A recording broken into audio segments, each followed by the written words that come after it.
Boo. All right, just kidding. No boo. But today we're going to be talking about a very booish topic. Can you hear me?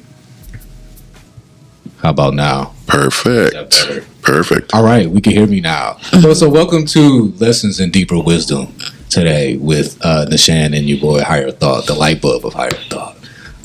We also have a special guest here with us.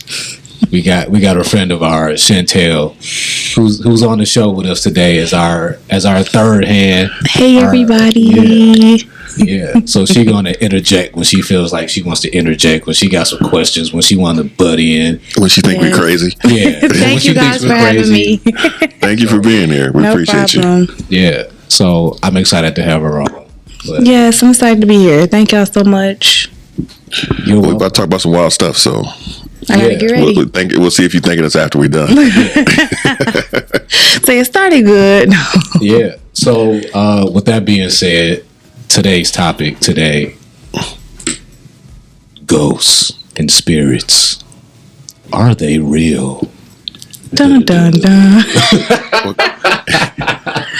Well, I got this boy named Casper. It's my boy. He hang out. Yeah. Okay. He be doing his ghosty ghost thing. Shout out to Casper. Yeah. Shouts to Casper. Shout out to friends. So okay. So how do we talk about this? Because people got like a lot of different perspectives on this. Are we talking about spirits that used to be people?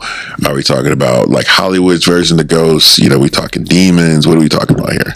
Well, I mean, I think it kind of goes, I guess all of the above. It might have to be. Is that an answer on this test? Because, I mean, when you talk about ghosts and spirits, I guess you got to talk, what is a ghost? What is a spirit?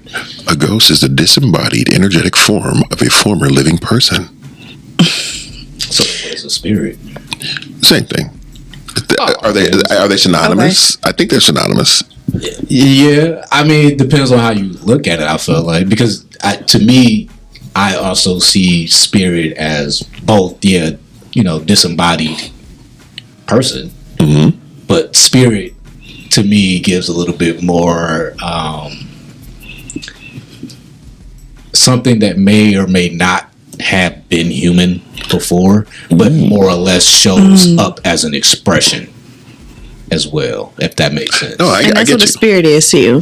Yeah, it's like, okay, the spirit of Christmas is more of an expression, an energy, a feel. Okay. Or when you have real team spirit, you know what I mean? Like you're really exuding something. Yeah. You know what I mean? They have the spirit of.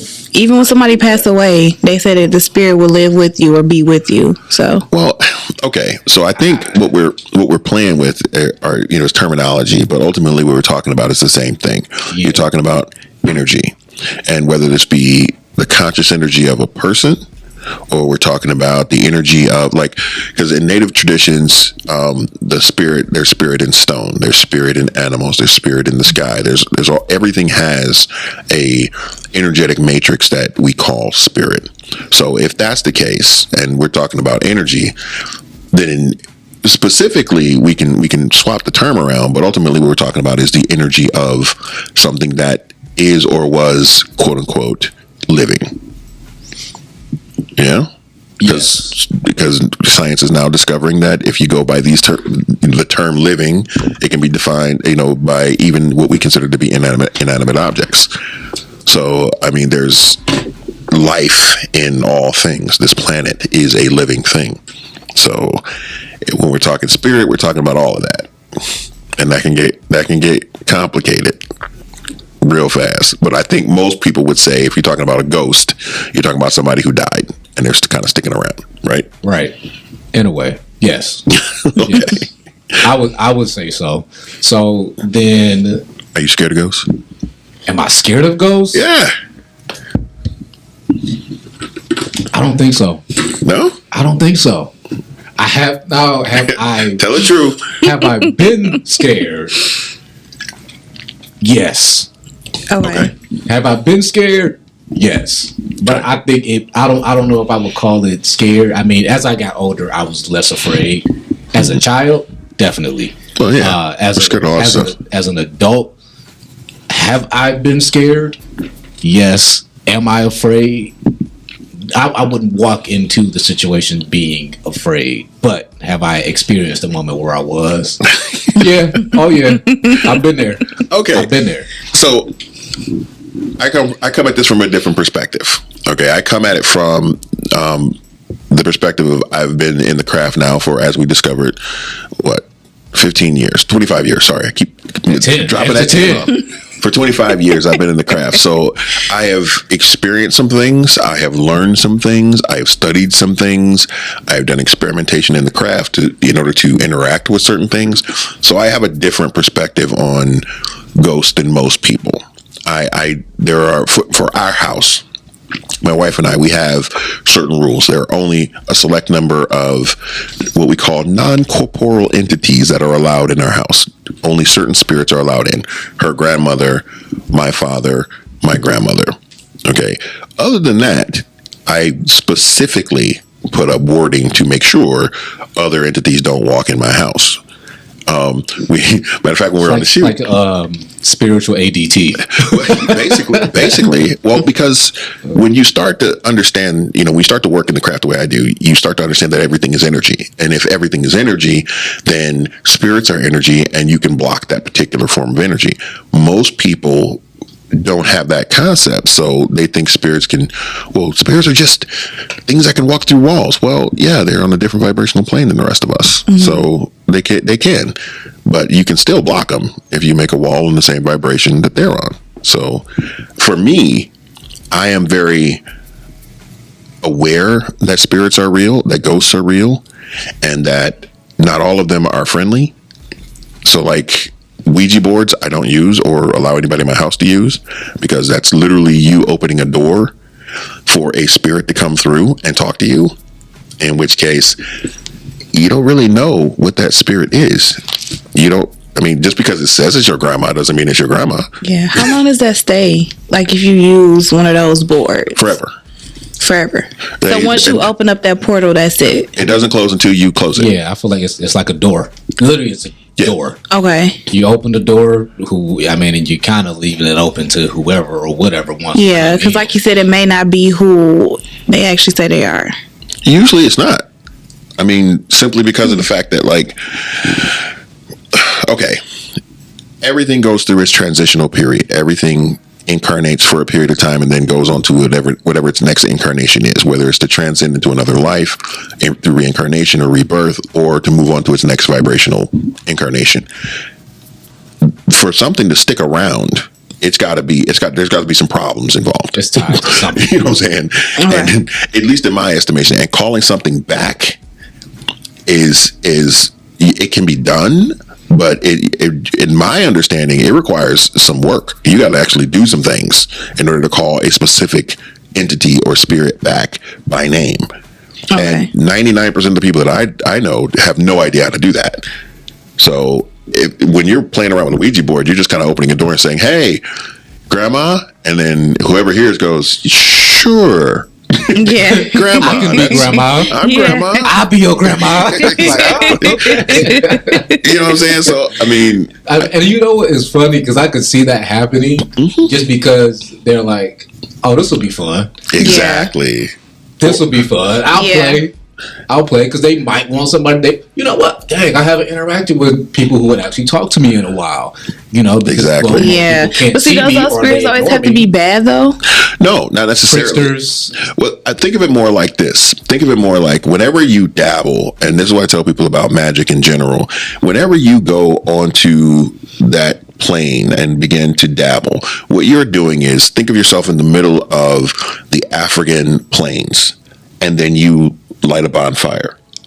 Every animal for 100 miles can almost see that and go, "What is that?"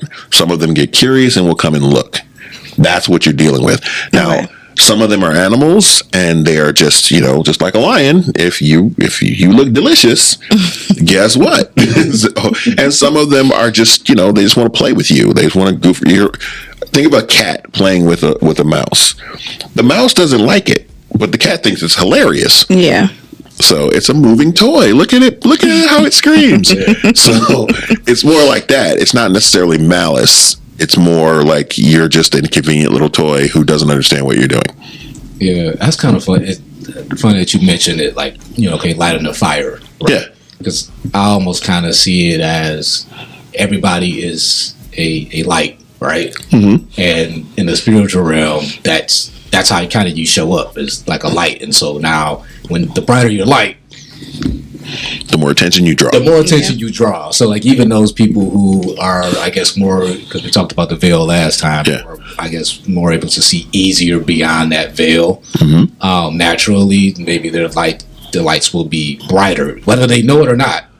And so now that might be why they have spirits or ghosts coming to actually talk to them directly, and they might not even know that that's what's happening if they're not as aware or like a medium. Yeah. Well, I had a student who was a medium, and she came to me originally because she had been seeing things and she didn't want to see them. She's like, I can't control them. They just keep showing up. It didn't help that she worked in a mental institution. So the spirits that she saw were all in not the greatest of shape. They were tormented, or at least the psychic impressions of them being there. So the original reason she came to me was to learn how to control it using magic. And that's what I taught her. And once she said, I want to learn this, but that's as far as I want to go. I don't want to learn magic. And then she learned how to do that. And then she was like, well, maybe I should learn magic. And then she said, I want to learn magic, but I'll never do that voodoo stuff because I don't want to get into that voodoo stuff. She's now a voodoo priestess, but it's just how, when you start, you think it's this scary, stuff that you're going to get involved in. It's not, but it's about learning to control self and control the spirits around you. So in this particular instance, she was able to control them and then basically demand that they do certain things. So if you appear and you're being frightening, but you need help, she would command them to stop and present in a way that allowed her to help them. And they have to listen. Exactly. They have to listen. And I think that's something that a lot of people might not understand. And I think that might be a side tangent or a different conversation. Yeah. But you have the control, whether you believe it or not. You should believe it so that you can be able to command that. Yeah. But you have control over that. That's why it's more like nothing necessarily. All they can do is try to scare you. Well, and a lot of them feed off of everything that we do is energetic. We as physical beings, are simply energy in a lower vibration. The energy that is our consciousness is still there, and it still vibrates.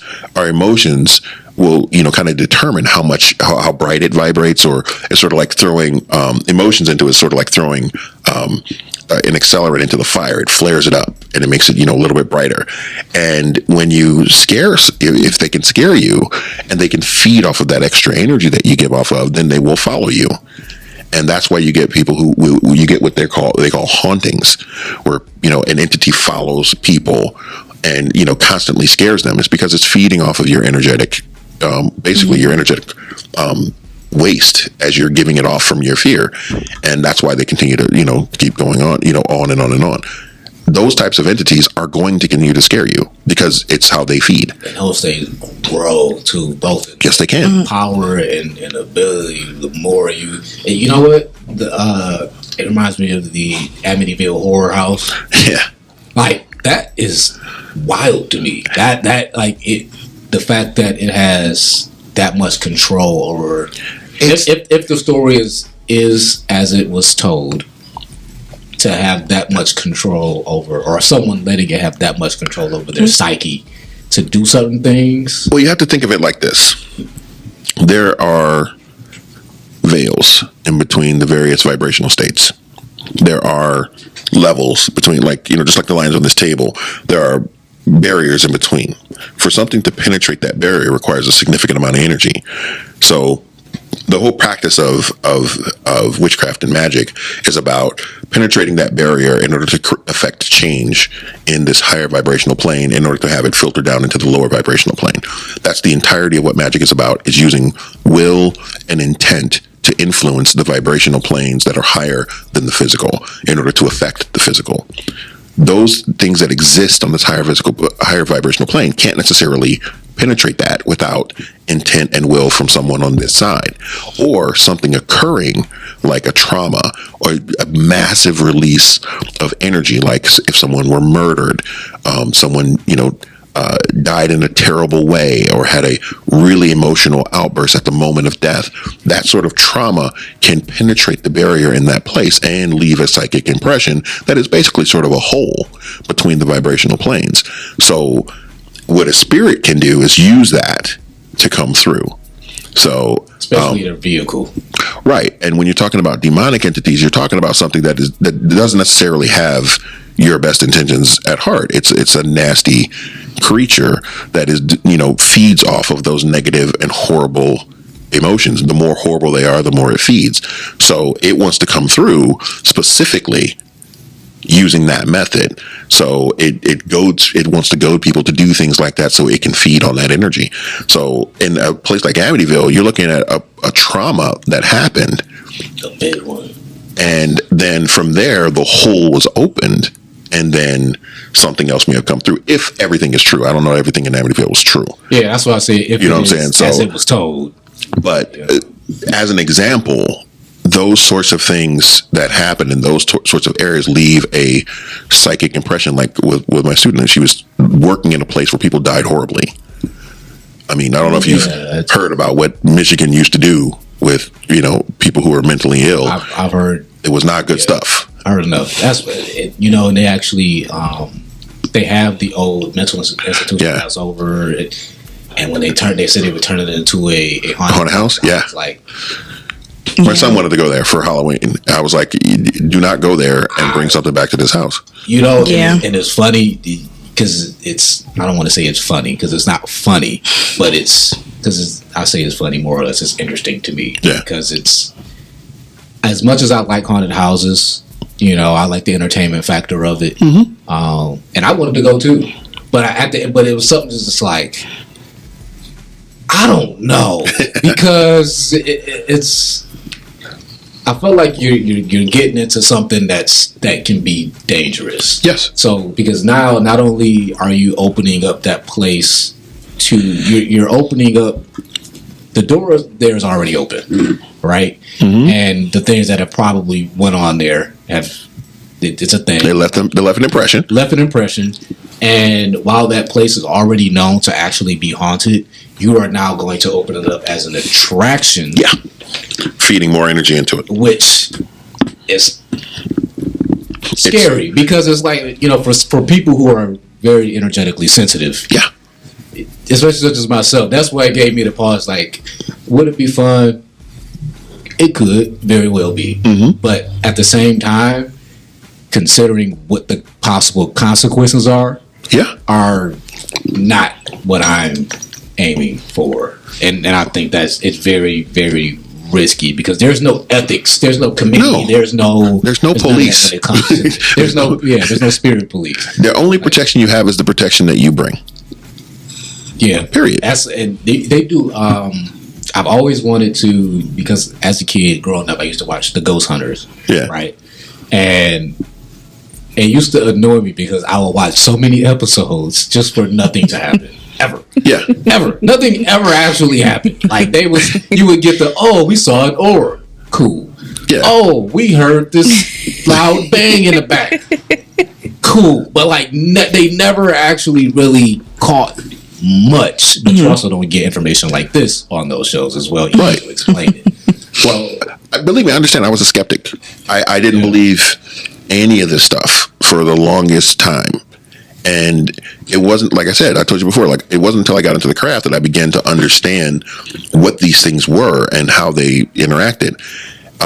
Short story, I ended up going with, I was invited by some friends of mine who had a coven up north, and it was an old Masonic temple that had been basically shuttered in the 40s. It basically, for whatever reason, all of the Masons that were there just left.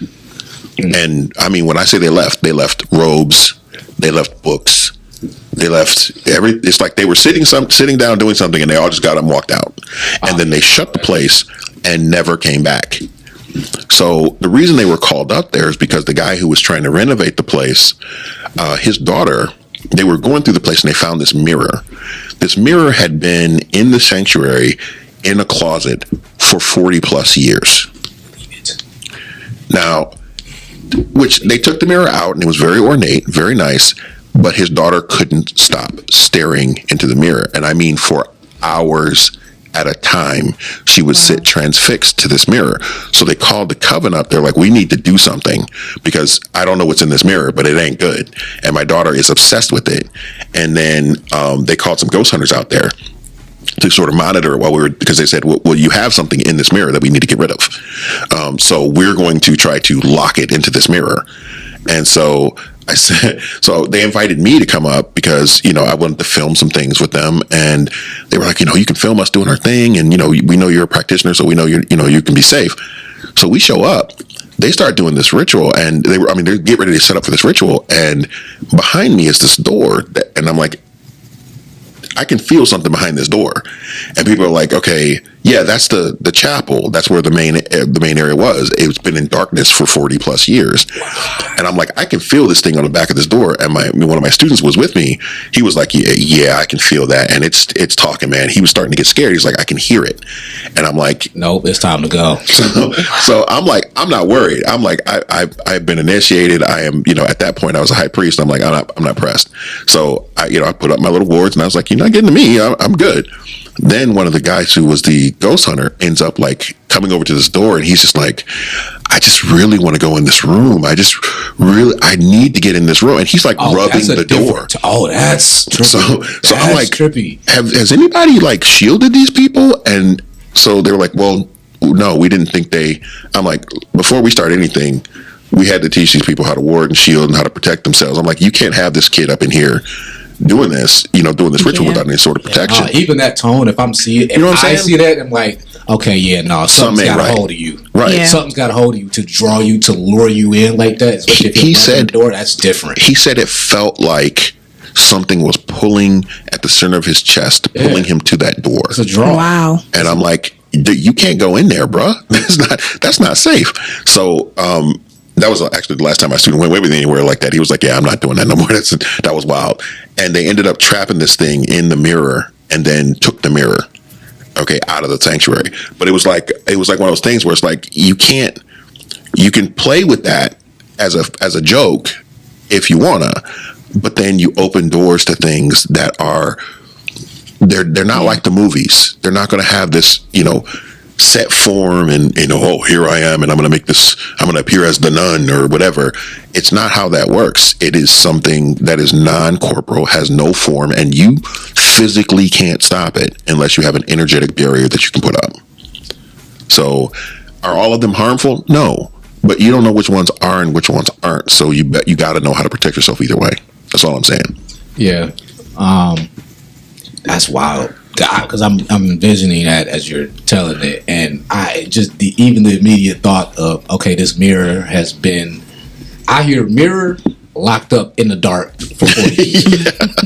That's why they left. I don't know why they left. We never heard the story of why they left, but it was just like, in my mind, I'm like, okay, we found secret books, robes, all kinds of stuff. You stuff. don't leave stuff like that behind. Yeah. So if they left, that means they left. They said, okay, this is the last time.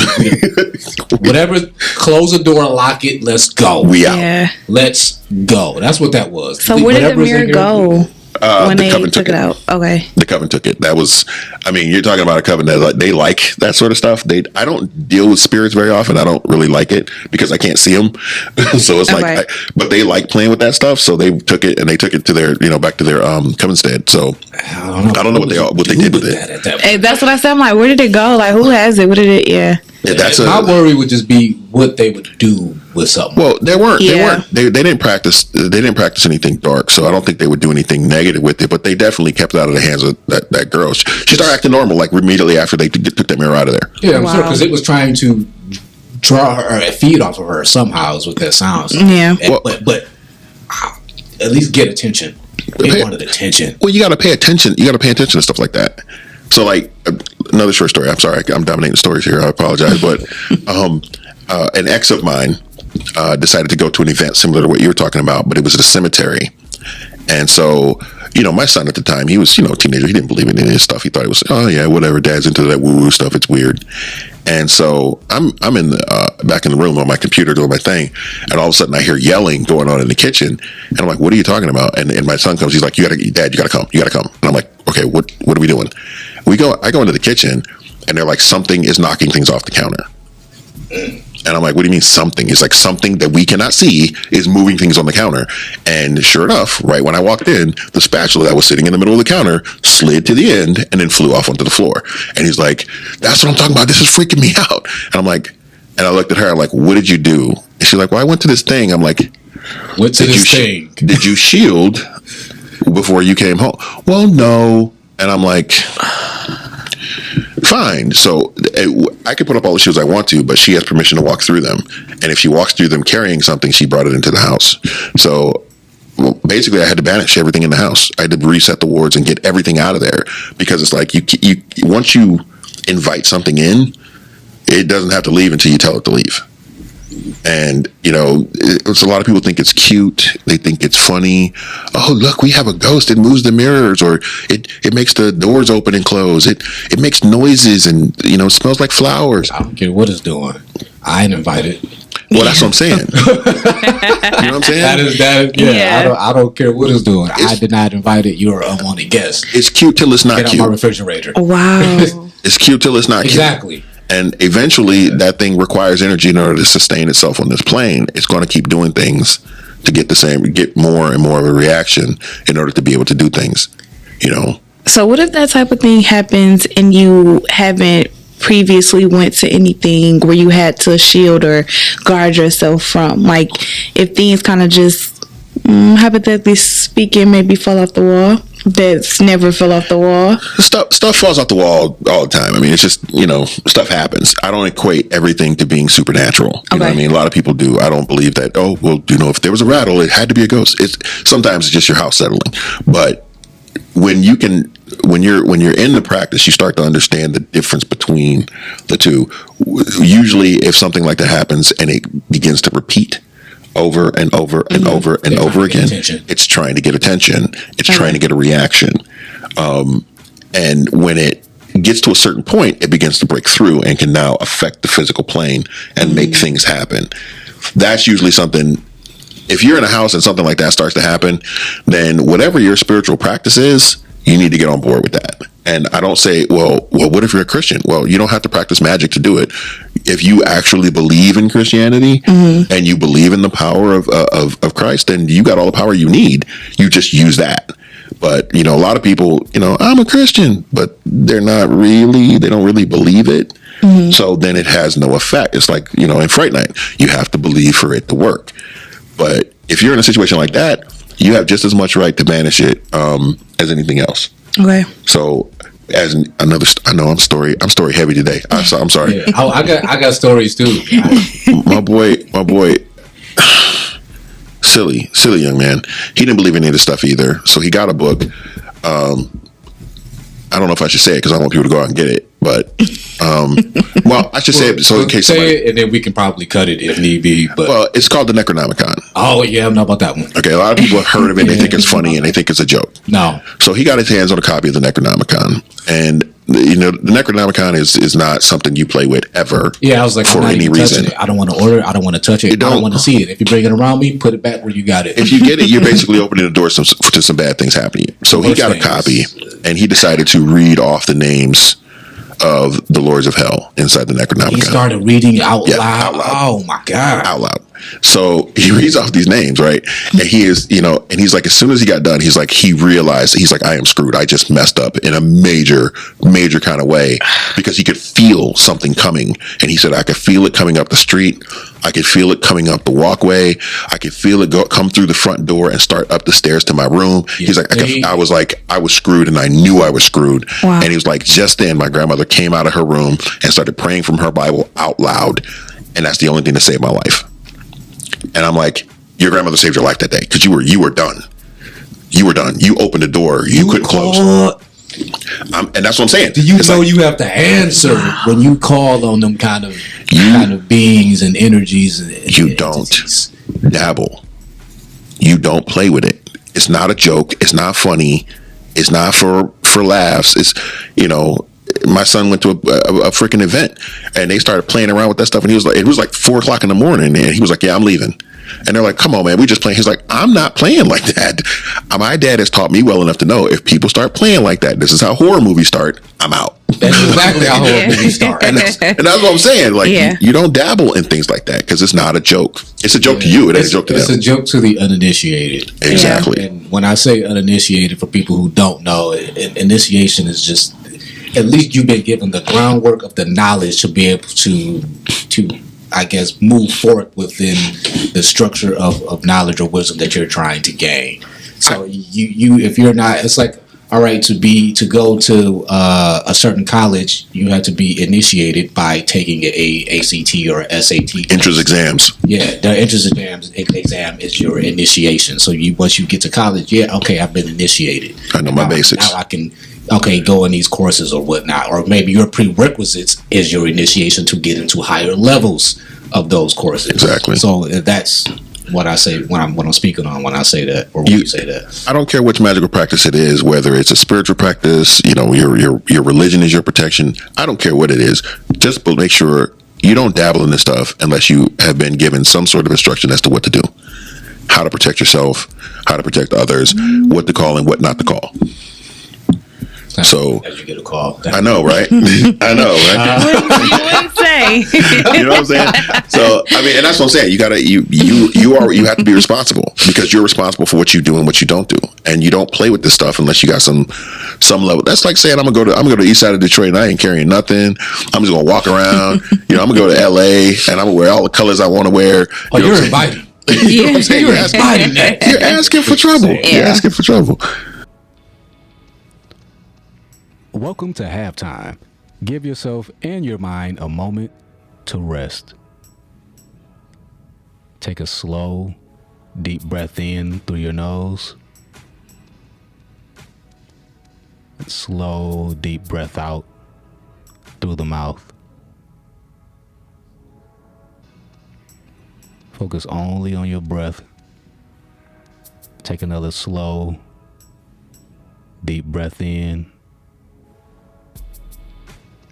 And another slow, deep breath out.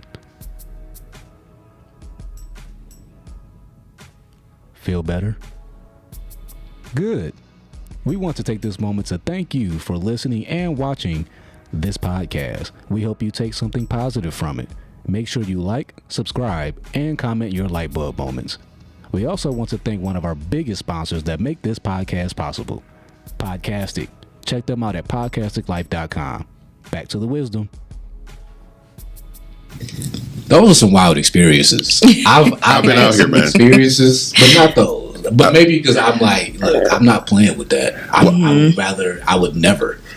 I dove into the craft head first. I ain't gonna lie to you. I was like, when I found this, it was like I used to be a devout Christian for most of my life. And when I was 17, I was sitting in Word of Faith Christian Center and I was, listening to a sermon and Pastor Keith Butler was saying, don't believe what I'm saying, go read your Bible. And I did that. I believed it. And I read the Bible and I read the Quran and I read the Torah and I read the Apocryphal, the books of the Apocrypha. And I began to read more and more and more and more and more. And the more I read, I've realized I wasn't any of these other things. I was, I studied Catholicism and, Mormonism and, I studied all these different practices and none of them were me. The moment I read Eric Cunningham's Green Magic, Uncorrected Proof, I was like, this is home. I get this. This clicks with everything that I am. And then I found Bucky's Big Blue Book of Witchcraft and I was like, oh, I'm down. Because it asks you questions about what you believe and forces you to actually answer those questions about what you actually believe. Yeah, and see that is a very, to me, that part of it is a very, very, very important facet of just your life journey. At least to me, from my life journey. Yeah. I mean, I grew up in the church, yeah. Right? But even as a kid, like as far back as I can even remember, right? I would be in church And I would actually try to, you know, most kids want to go to sleep or they want to talk, they want to play when the pastor is talking. But, you know, my people weren't having that. You know what I mean? You gotta listen. You better pay attention. And be still. And, you know what I mean? I'm like, you know what? I want to, what is the pastor talking about? If I got to sit here and listen to it, I at least want to know what he's saying. I got in trouble for questions. Yeah, but see, that's my thing. But for me, I began to keep a lot of those questions internally. Yeah. And so I would ask those questions, and if I couldn't figure it out in the Bible, because it was to me, the way it read and the way it was spoken they didn't match to me. And so I would begin to ask myself questions and think about it, like, okay, well, how does this work? What is it? Well, how about this? And what about that? And in a way, it was almost kind of like meditating on the questions, and, you know, trying to figure out and asking, okay, well, if I could go to God with anything, let me ask God this. Let me ask God I did. that. Let me do it. And that's what I did. Okay, well, if the answers I'm getting aren't matching up with this, and that, I am not saying, people, do not come at me. They gonna come at you. I would advise against that, because I debate for fun. Me too. And I always come with the facts. I debate for fun. So it will not be fun for you. It will be fun for me. But again, do not come at me. I'm not against Christianity. I'm not saying it's wrong. Just that the Bible is I'm saying if you're gonna be a Christian, be one. Be one. You know what I'm saying? I don't mean do what Pastor said. I mean, if you're gonna be a Christian, follow the teachings of Christ precisely. Because I'm gonna tell you what's in your book. I'm gonna tell you what's in your book. So the last group of people that questioned me, because I'm on the list now, the Jehovah's Witnesses don't come to my door no more.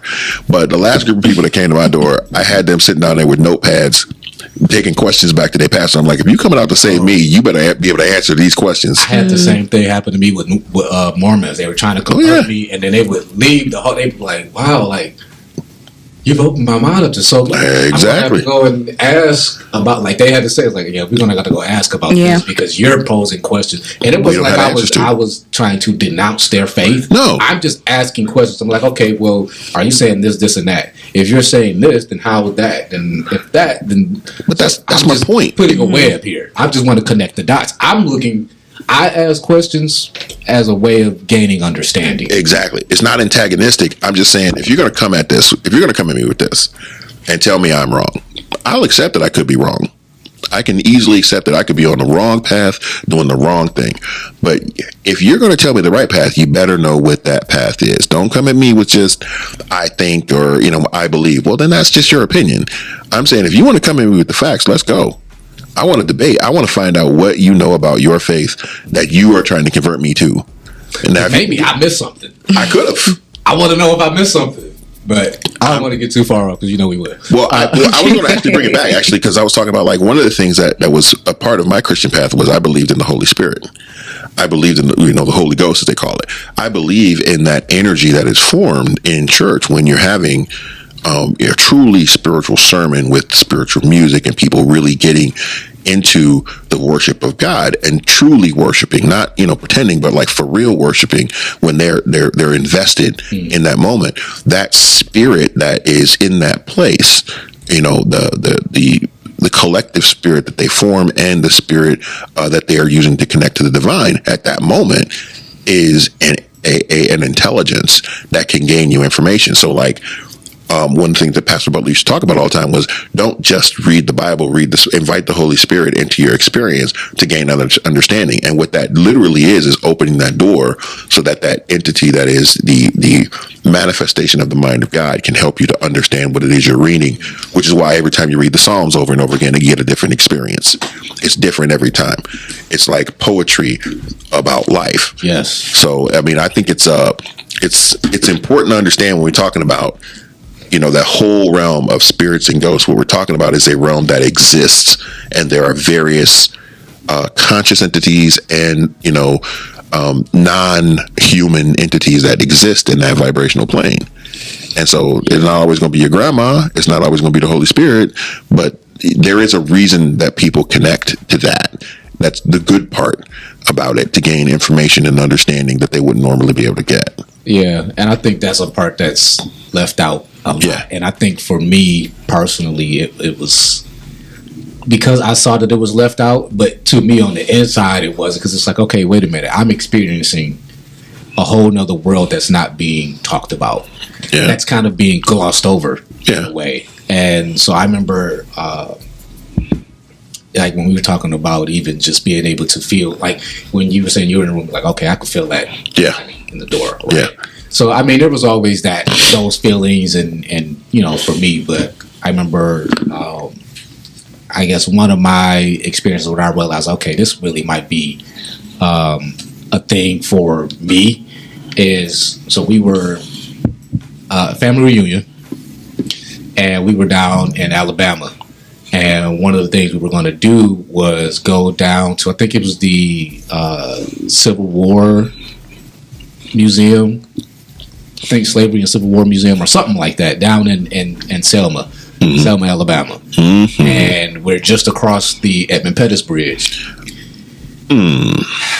We get down there, we're on the bus, and we get down there, and I'm pretty sure I remember myself kind of waking up as we got down. I think I was just kind of looking out the window, dozing off, whatever, looking out the window, whatever. But we get down there, and as soon as we're getting ready to get off the bus, I'm like, something feels weird here. People died there. Oh yeah. So I was like, something feels weird here, something feels off, and I'm getting all of these emotions, and I'm trying to figure out, okay, what feels off? What am I feeling right now? Does it feel, to me, I'm just saying weird because I don't know, because it's a bunch of different things at once. I'm like, okay, well, wait a minute, let me sift through this a little bit. I'm going through this whole internal process of what's going on here, and I'm getting like, I'm afraid, I'm getting anger, I'm getting pain, I'm getting like, it's just all these different negative and powerful emotions, and just like just something just tragic. And then when we get off the bus, they're talking about the area or whatever, and they were like, yeah, this is where Bloody Sunday happened. And I'm like, You ever seen a video to that? a bloody, yeah. So when I'm feeling these things, I can see them as well. So it's like, I'm putting two and two together now. This is what was happening and what I'm seeing. I'm like, wow, that's what that. So I was able to feel that, and that to me was like, all right, I wasn't seeing physically like ghosts and things like that. Oh, but I felt it. I felt it, and it's not that it was almost like being at a battlefield, even if there weren't a lot of people, you know, that died there. Trauma. That trauma, that feeling, that energetic impression was there, and it was heavy. Or like even I used to work at a facility, a rental facility, right? Old property, very old property, and people did die on the property. I didn't find out until later, because there used to be a family that lived on a property in the old house that was there, and I was coming downstairs. There was a wedding upstairs, right? Coming downstairs into the office area, and the only way out of the office area is there's one way out, one way in, one way out. And I saw a man come across from right to left and go into the office area. I'm thinking he's a part of the wedding party. So I'm like, oh, let me go see if he needs some help. And he walked past the computer to where I couldn't see him at that point. So I'm like, oh, he must be looking for me. So I'll go in there and I'm looking around for this person and I see them nowhere. And I'm like, I look around, I'm like, okay, the only way out of here, they would have had to walk past me. And I know for a fact, I watched that man walk in here, walk back, and walk to the side. I watched him because I didn't know what he was doing. And so I was like, oh, that was a ghost. But then even after that, I had seen other ghosts in that space too. But people don't want to talk about that. But I've seen, and one of them was like a lady and a child, and I'm looking at them and they're looking at me and they're like, what is, and I heard them say, what is he doing, as they disappear. And I'm like, oh, okay, I'm seeing ghosts. I'm seeing ghosts. This is wild. But I've had a moment too where I felt afraid or scared because I was there by myself and I'm closing up and it sounds like somebody picks up one of those big 6-foot tables. It sounds like somebody lifted them up in the air and slammed them down on the ground. And I was like, okay, you don't want me here, I don't want to be here either. Peace out. And I left. Peace out. I left. Don't let you have it. I was very quick to go after that. So But that well, it's scary stuff to if you're used to the 3D physical world that we inhabit, things that happen outside of that are the things that scare us. They're the things that are, that spark that, oh, okay, the fear of the unknown. What is this really? And how do I deal with it? And that's the whole point of like the craft, is to understand I can do something, and from that moment, like I've had entities that showed themselves to me and I'm like, and you're gone. You're not allowed here anymore. And then, I don't have to deal with them anymore. But most people don't have anything to fall back on. But like when you start to become initiated and learn, it makes this stuff like, okay, that happened, I can move on, versus, okay, I got to move. You know what I'm saying? Yeah. Because I know if I walked into Amityville and they was like, okay, kill your family, I'm not walking. I'm out. Peace out. I'm good, man. You can have a house. I'll stand outside. All my clothes. I'll stand outside. I'm not coming in. I'm good. As much as it intrigues me, and I love horror movies and all of that, I'm good. I'm straight. Like, don't you want to see what happens if you invite a bunch of stray entities into your house and they start affecting your dreams, and then you can see things flying around the room? Don't you want to? I'll just watch the movie. Come on, man. That sounds fun. I'll just watch the movie. As I don't like to live in fear. Yeah, but I also am not stupid. Well, that's, like there's actually a movie that really sort of speaks to this, and that was it's not Poltergeist. What's the name of this movie? Oh my God, what is the name of this movie? It's basically a first person. It's like a captured footage type of thing where this woman starts to have this entity affect their house, and her husband starts recording it. Paranormal Activity. I love the Paranormal Activity when it came. Man, yeah, me too. I was like, why are you still living in this house? Why are you doing? I'm not recording nothing. Yeah, I'm out. You know what I'm saying? And they were just, he was fascinated. I'm gonna find this thing. Why do you have to see it first? Because he thought he was. It was a movie, but it was just the arrogance of I can handle this. Right. I'm like, I don't want to. You can't punch something that is non-corporeal, man. It's not. That's not how that works. It won't work. So I guess it's time for our deep dive. The deep dive. You want to go deep? Let's go deep. Okay. Well, all right. Do you have a deep question? I know we've been talking over here. Chantel been over there just she's laughing at us. The ghost on the side. No, for real. Well, okay. If we're gonna do something deep, let's go deep then. So, if we're talking about ghosts and whether or not we want them in our lives, why are we afraid of them? Why is it that something that is a natural part of the universe scares us so much? Number one. Number two, what does this mean in relation to death? Is death real? That's what you want to say? Because I got answers. I'm ready to go. I'm like, it was funny because me and my cousin, we were talking about that earlier, and she said that she's like, death is not real. It's just energy. It's a spirit, and it transfers. And she's like, I'm not saying that again. So when someone does, die, she's like, I'm gonna just say they passed away, they transition. And it's funny how you just said that, so that sparked that for me to say like, yeah, it's not really death, it's just the energy that's transferring over. And I feel like we may be scared of ghosts because maybe it's not something that is in the 3D realm. So anything that's outside or in the spiritual, it might seem a little weird or strange to us because that's not something that we're used to seeing on a daily basis. And sometimes people don't always equate ghosts to being something that's of a good thing or a good form. So that could be a scary part about it too. They don't know what the ghost, aspect is coming from. So Hollywood. Yeah. No, I agree with you. I like that. No, that was a good response. I mean, you kind of took some of the words out of my mouth. So what? I mean, no, because it's death real? I mean, there is a cycle of things. Yeah, I mean, you see it happening. Yeah, there's a cycle of death and rebirth. It's just death and rebirth is just the transition period of leaving one phase and going to the next. Yeah, you know what I mean. The death of ice is it turning into water. Yeah. and then you know, into and steam, the and water is it rebirthing into a water vapor. So it's death. Does death exist? Not in a way that we to a certain extent, not as in the sense of ending, right, sense of transition. So energy can't be created nor destroyed. So it just changes shape. Right, it just changes shape. So are you saying that, in essence, that which is the energetic matrix, that is the consciousness of human beings, is immortal, and that death doesn't actually happen? That's never happened. Ooh, see, that's never happened. Yeah.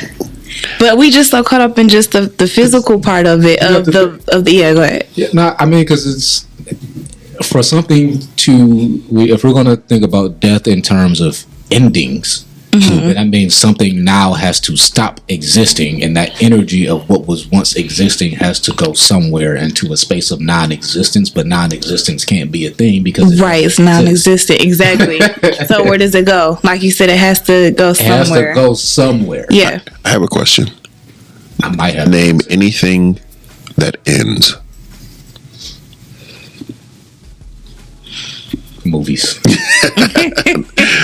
Sometimes movies, part twos, sequels, movies don't ever actually end. Once they are made, they exist forever. The idea or concept exists forever.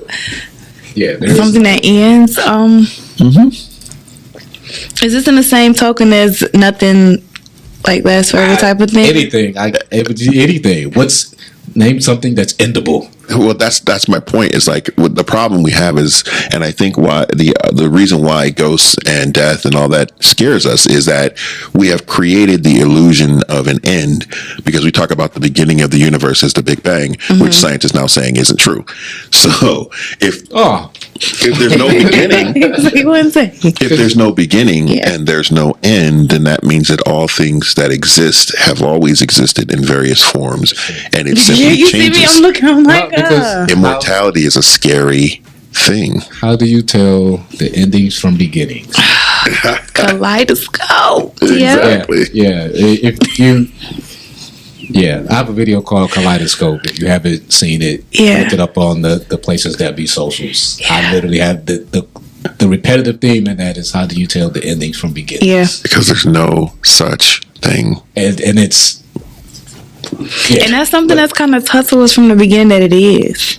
Well, it's because you think because people will say, "Oh, okay, you're going to live and then you're going to die." Yeah, like, that's the only two things that you can count on. But you can't. But that's that's sort of thing. Yeah.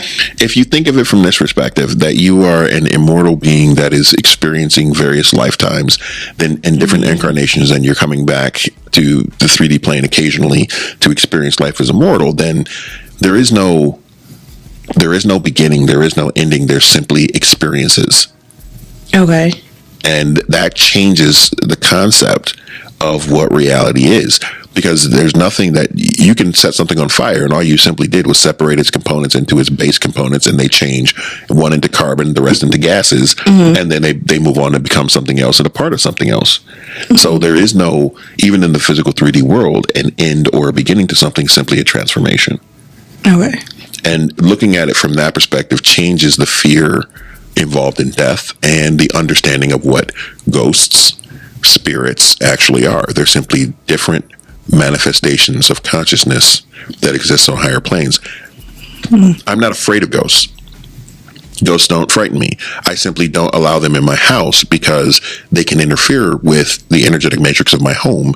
They can interfere with things that go on in my house. So I control what things can and cannot have access. And that's why I even, at times if I'm somewhere or like if I'm at home and I'm like, and if I feel like I think that there might be, all right, now you better go on. Yeah.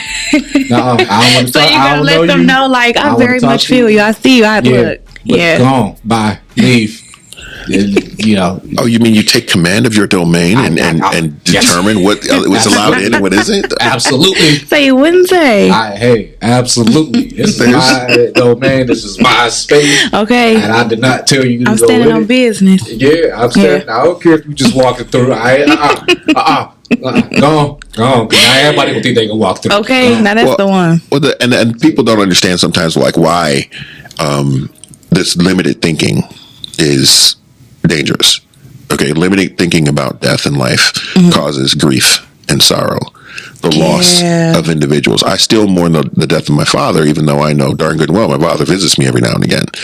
But, but I mean, he's not there all the time. But being it's able to have that physical presence that we're experiencing so much of. And that creates, what do we call it? An emotional resonance. That emotional resonance causes an energetic flare up, and some things that are not your dad or mom or whoever else can show up and try to feed on that. Yeah. So it's like, you have to be conscious and careful. They feed on the vulnerability, the energy that comes off of it. It's sort of like someone poking you, making you squeal. That sound creates a vibration in the air, but energetically, it sends out a pulse of energy that they can feed off of. So it's like, yes, can you ultimately determine what is the person that you call? Eventually, yes, with training and with the knowledge of how to interact with spirits, yes, you could. But again, that takes training. You got to know what it is you're dealing with. You have to be able to commune with. I only allow that which is my father into my house, or my wife's grandmother into the house, because I know what their energy feels like. I know what it is and what it isn't. And so then those energies can come through, and it's like you get your name's on the VIP list, you can come through. Anything else walks up agaxt the wall, and I'm sorry, bouncer's gonna keep you out. Of the club. You get in. Yo, Breezy, let me show you how to do this thing. Well, how do you feel then? Because I know we talked about it like very briefly, or you brought it up very briefly earlier about like mediumship, right? So medium, yeah. There are very few actual mediums in the world. A lot of people like to claim that, but very few actual mediums. Being that sensitive to the point where you can actually channel things is rare for individuals. I've only met one true medium in my life, and I've dealt with I used to go to a convocation that had 3,000 plus or 1,000 plus pagans and witches and sorcerers and all kinds of stuff come to the same place at the same time from all over the country. So I've dealt with people who are true hardcore magical practitioners, and I've only met one true medium the entire time. And that's something that you kind of are, more so that you can train to talk to spirits and work, but generally speaking, you either are a medium or you aren't. Yeah. So, and I asked that because there's been like people who will experience, say, something talking. Okay, say you're talking to a person, and they're talking about a family member, a friend, like whoever or whatever, right? They were close to, and who is now on the other side, and maybe that person is maybe there energetically speaking to the person that they're talking to. Does that make sense? Yeah. And they're like, okay, well, wait a minute. You're saying something, but so is whatever it is over here. And whatever I say, like, I'm like, hey, well, what is this and that? And they're like, oh, the only way that you would know this is if that person was actually. Oh, don't get me wrong. You can open yourself up to things. There's in the craft they call it invocation versus evocation. Evocation is bringing the energy of a particular entity into a space. So, like, if you want to call something into this room, you could evoke that person or entity into this room. Invocation is when you invite that person or entity into yourself. And in doing so, you can open yourself up to that energy. Okay, just by evoking something into a room. That just means that I'm listening. It's basically sort of like you putting on a headphone and saying, I'm listening. Okay, and then you can get a vibration or hear from it. That's not mediumship. Mediumship is where you don't need the headphones. It's not something you have to actually do. It's something that you are normally tuned into that frequency and things come to you. But we're all able to change our vibration to be in line with that so that we can hear and see things. The problem is we dismiss it as coincidence or, oh, well, you remind me of my dad, even though it's your dad speaking through to get a message to somebody. I've had that experience where I did an invocation that to this day I don't remember for an hour and a half. Oh, wait, so it's almost, okay, so you're talking about, okay, it's an intentional, all right, we're going to bring this person in and we're talking through you. Right. Okay. That's a whole different thing. So that's, now then the other side is where it's almost like I'm having a conversation with you and Chantel here, and maybe, okay, I'm having a conversation with you and you were friends with Chantel's on the other side, but I can maybe perceive that Chantel is talking to me, and I'm relaying it in a way, like maybe not word for word, but I'm just like, okay, I'm getting this, and that from whatever is talking over here is saying this and that. And you're like, oh yeah, do. That's medium. Medium, yeah, right. A mediumship is more like is basically less like some hear, some see, and some feel, and some do all three. The medium that I've encountered, she could see what they were, which was traumatic for her, which is why she wanted it to stop. So it was a lot for her to deal with. She could see, and then she could hear, and then she could communicate with after she learned to master it. So for those who are just open to it, you might get an impression or a feeling. Okay, and then you say something, and then the person goes, "Wow, that's just like my dad, or that's just like my aunt, or whatever." Whereas mediumship, when you are trying to become a medium, to be trained for mediumship, you are training to attune your antenna to that. It's almost like you're, all right, I want to learn how to drive a sports car, so you go to sports car driver's training, right? But you get out of that car, but you know how to drive. You know how to drive, but then once that experience is over, you're out of the car. Right. As a medium, they're always in the car. They're always in the car, whether they like it or not. Exactly. That seatbelt don't come off. You're in there. You're in there for the long ride. All right, man. That's got me over here sweating, man. Ghostly, yeah. All right, I might sweat a little bit. It was a very ghostly, spirity experience. This was a good talk. Well, like I said, we can go further. We can go further later on. We got some other topics. Do you have a question? Anything? A weird, like something? I don't want to put you on the spot, but this is your last chance.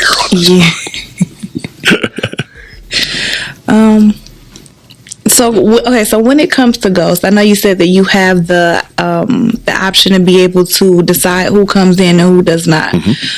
So say if you at one point say, "Hey, I don't want you in," would they come back, or do they just feed off of like your fear, your vibration to come back? You decide. So, like, if I say how frequently they will or won't. Think of it like this: somebody walked up in your crib and they just decided they're gonna start knocking shit off the table and they kicking around your furniture and you're like, "Man, you can get the hell out of my house." Do you mean it for right now or do you mean it permanently? Right. So you decide that. Right. If you mean for that, like this cat came in and smacked my mama, you got to go, bro. Yeah. You're not allowed to come back. If you come at it from that perspective, that person's not allowed to come back, then they can't come back unless you invite them back. Okay. Now, if you decide, I just mean it for right now, well, then yeah, they're going to show up again and test the waters. Okay. Because when you banish a thing, it's a emotional, intellectual thing as well, and it has an energetic resonance. Your thoughts are things. So if I'm certain about a thing, like you are gone, then you're gone, that's the energy that I command when I speak it. You are gone, and you are not allowed back.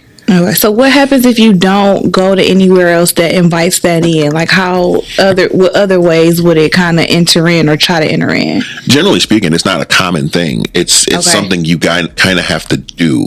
Okay. And opening that door is not easy, and it's usually like you go to a place where the door is already open, or you're around someone or something and something latches on, or you're dabbling in something where you open a door and you don't really realize what you did. Okay. And you open a door to something. Okay, so it's just not something that's just gonna happen. No, it's not something that's just gonna happen. Okay. Or you might have it in your house and you just don't know it's already been there for like the last 50 years and you just haven't been paying attention. Wow. Okay. Jeez. No, for real. I'm like, oh man. No, it's some deep stuff. I love the deep dive. Yeah. That's always my favorite. To be honest, I love that too. I ain't gonna lie. I love the deep stuff. The deep dive is always good. Yeah. But hopefully in our deep dive, we got a whole lot of lessons in deeper wisdom. Lessons in deeper wisdom. Theme song now. Y'all heard it here first. All right, cool. Any last words?